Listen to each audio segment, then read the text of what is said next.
So if you are depending, you can have a January, February VAT. Then if you have a January, February VAT, then on the 25th of March, you need to pay the VAT over to SARS. That's the one other important. So by the 25th, which is another important date that you need to keep in mind. So then it rolls over like that. So if you are January, February, you pay 25th of March. Then for March, April, then you must pay it by the 25th of May. So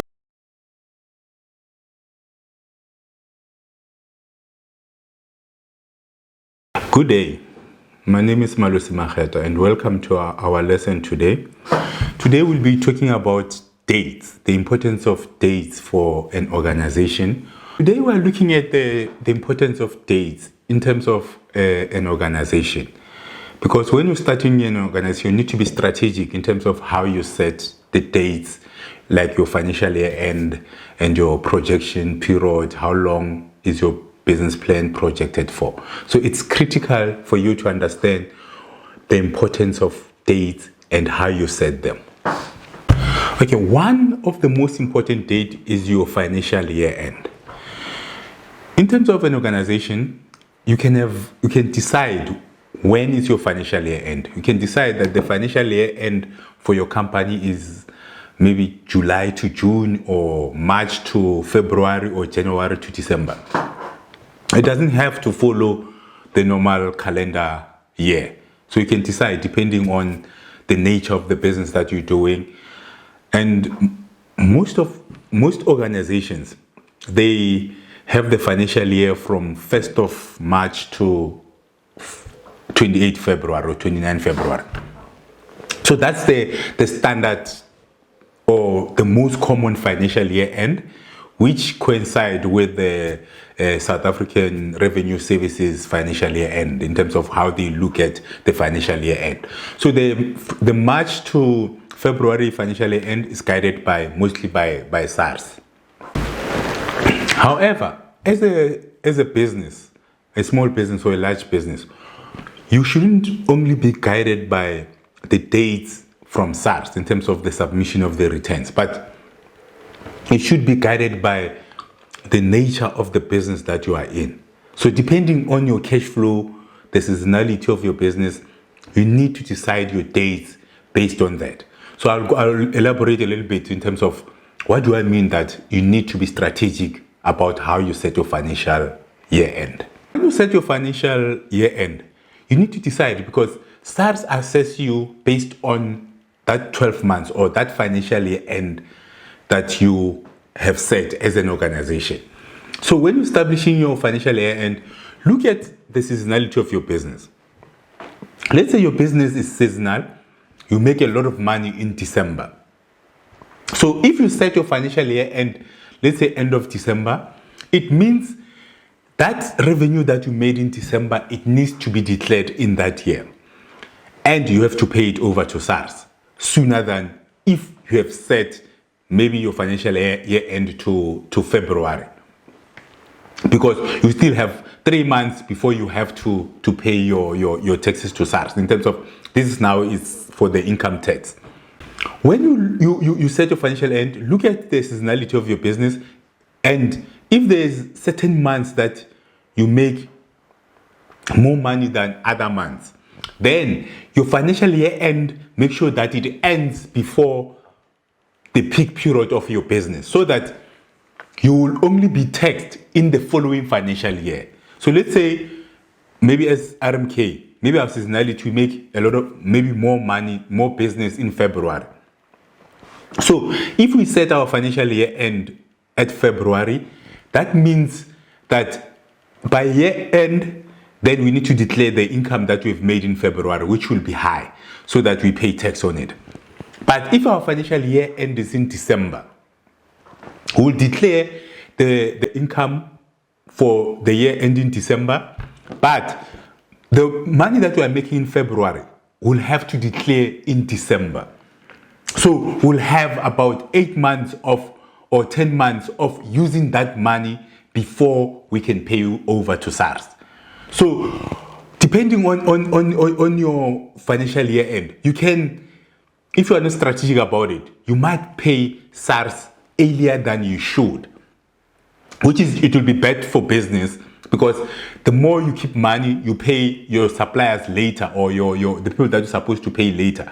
Then that means those people will be funding your business. So if you pay SARS early, that's the money that maybe you could have used in your business to buy stock or to recapitalize for 10 months before it's due to SARS. So make sure that you are strategic when you're selecting your financial year end, because it can have significant impact on the return on investment that you are making in your business.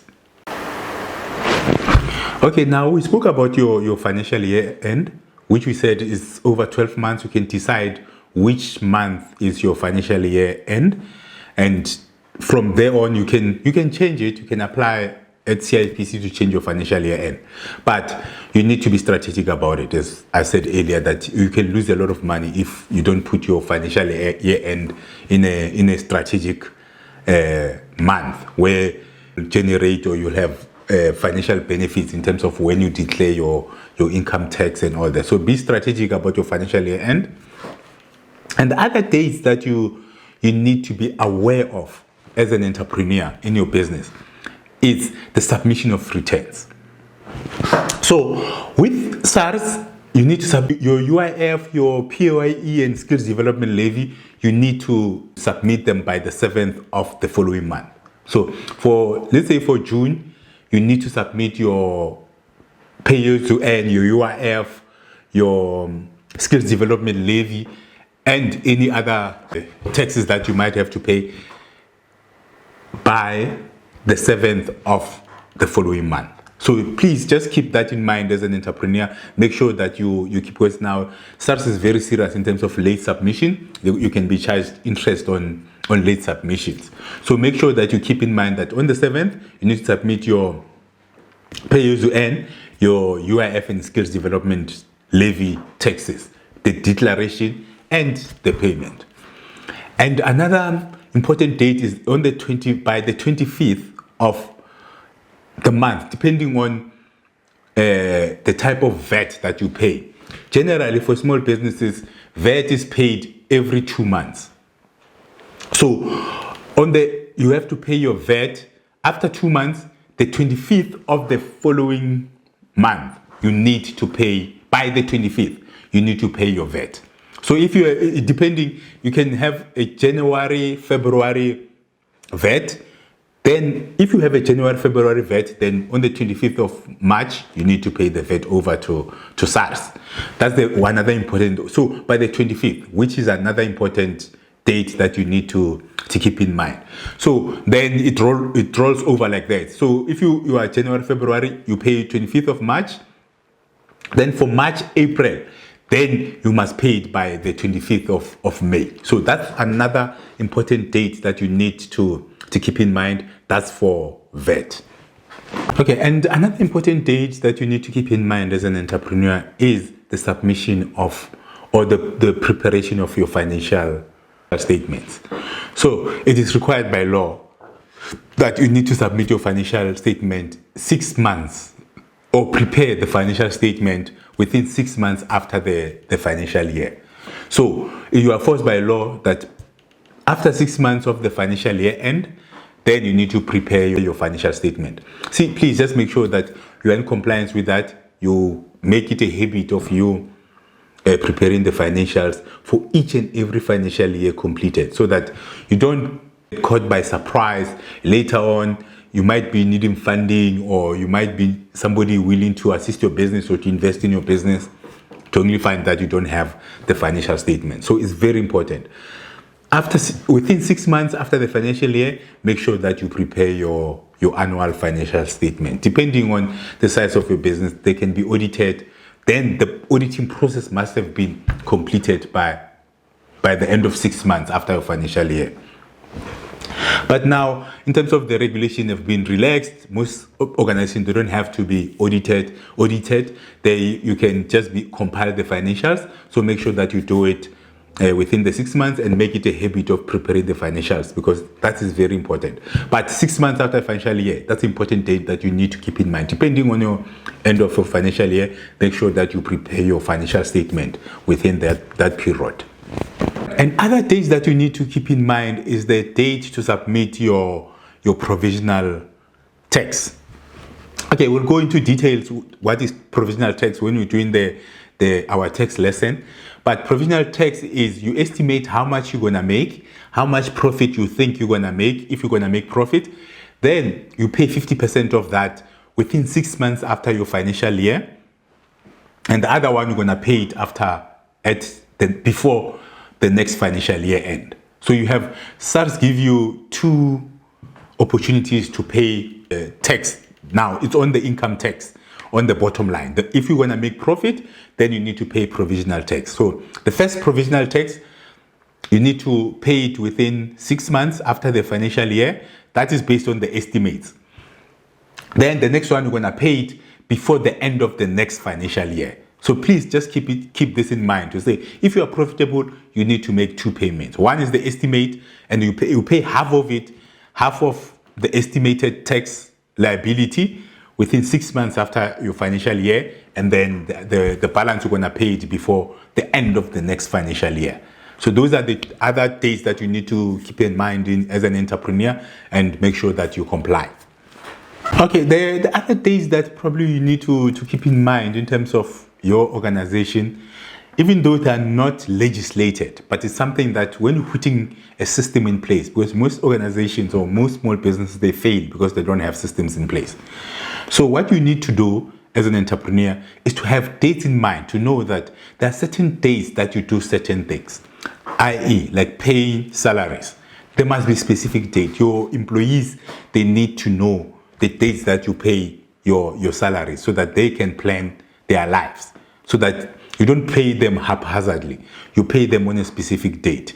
And two is the payment of suppliers. Have a date that you pay your suppliers. If you pay them twice a month, have a specific date that the suppliers needs to be paid, so that you have a system in place in terms of the payment of suppliers. Another one is the closing of your financial year end, or closing of your month end. So large organizations normally they'll have maybe close their books by the 7th of the next month. So closing a month means you account for everything that happened in that month, so that when you report or when you're doing your management or your strategy, you know how much you made in that month, how much expenses you incurred, and all that, and how much profit you made for a specific month.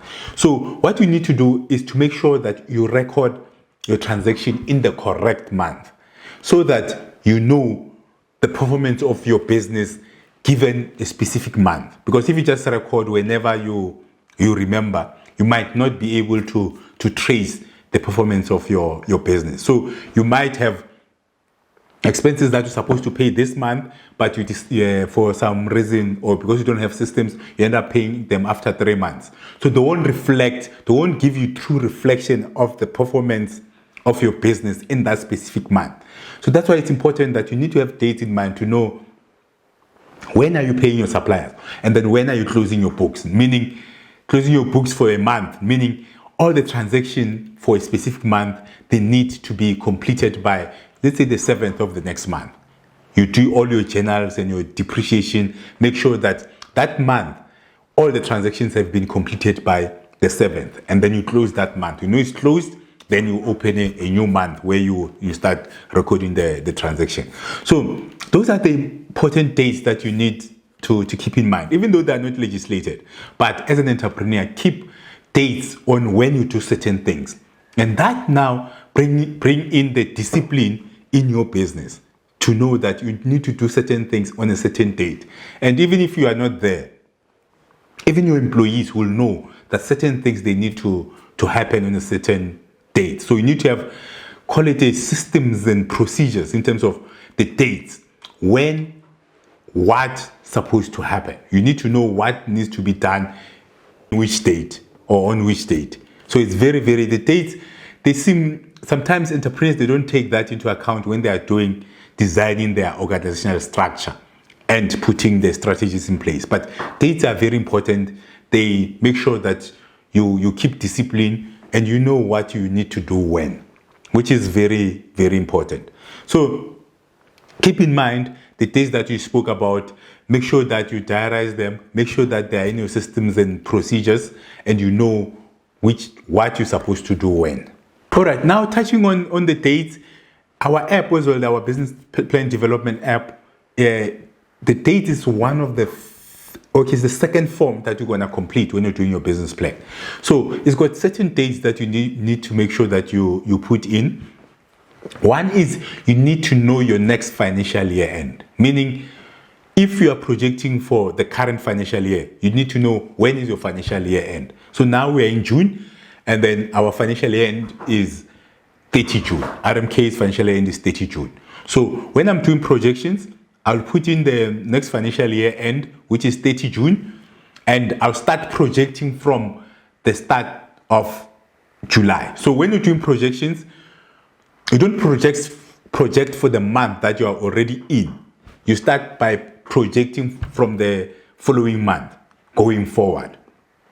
So you need to know your financial year end, and you need to know when you start projecting. So in our app, start projection date, it means when do you want your business plan to start in terms of financial projection? When do you want to start projecting from?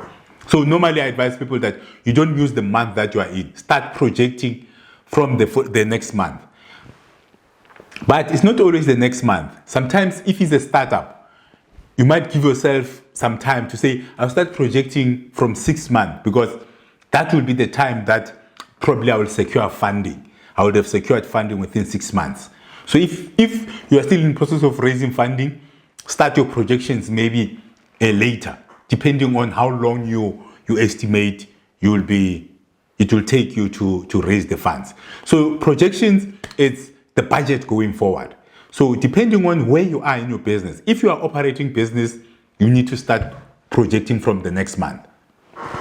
But if you're a startup, sometimes it takes long for you to get certain things, to get approvals and all that. So the business won't be operating for some time while you're getting compliant or you are securing funding. So when you need to start projecting from the date that you believe you'll start generating revenue. So that is your start projection date when you are doing projections. So that's very important, because sometimes if you start your projections early, by the time you submit your financials to the funder will say your projections are outdated, because it might take you some time to get certain things, get quotations, maybe secure an operating facility, or maybe secure a rental space. So it might take you long. So when you're doing projections, just be careful. Make sure that you allow the time that it's going to take you to prepare your business, most especially if it's a startup. But if you're existing, start projecting from not the current month that you are in, but the next month. But if you're a startup, you start projecting when you believe you'll start generating revenue. And when you are projecting, generally, it's not a rule, but generally the funders are looking for the projection for the first 2 years. There must be month to month. So you must project monthly for the first 2 years. So let's say now you want funding, and then you need to do projections. So for the first 24 months, you project them monthly, and thereafter, let's say generally acceptable is projections for 5 years to 7 years for a normal business, but depending on a type of business. So when you do projections for 7 years, for argument's sake, that means the first 2 years, your income statement, your balance sheet, your cash flow, you must do them monthly. So you must project per month. And thereafter, after the 24 months, then you can start projecting annually. That's an acceptable way of doing your financial projections. So those are the things that you need to keep in mind to make sure that the first 24 months, you project your financials monthly, and then after that you can project it annually. And that as well, it doesn't only work for the financial institution, it also works for you to monitor your performance given what you've budgeted for the 24 months. On on a monthly basis, you can monitor your projections. So that is our lesson on dates. And as an entrepreneur, please make sure that you understand the date, be strategic about the date, your financial year end, when you're supposed to submit certain things, when you're supposed to make payment to your suppliers. It's critical, because that now is the base of the systems that you can put in place. So once you have systems, it makes it easier for an entrepreneur to operate, because an employee or whoever who's taking over will know when certain things needs to be done. So that's the lesson about the date. Make sure that when you do your business plan on our app, the financial year end is for the next financial year end. That's coming up, and the start projection date is the date that you start projecting your financials. I thank you.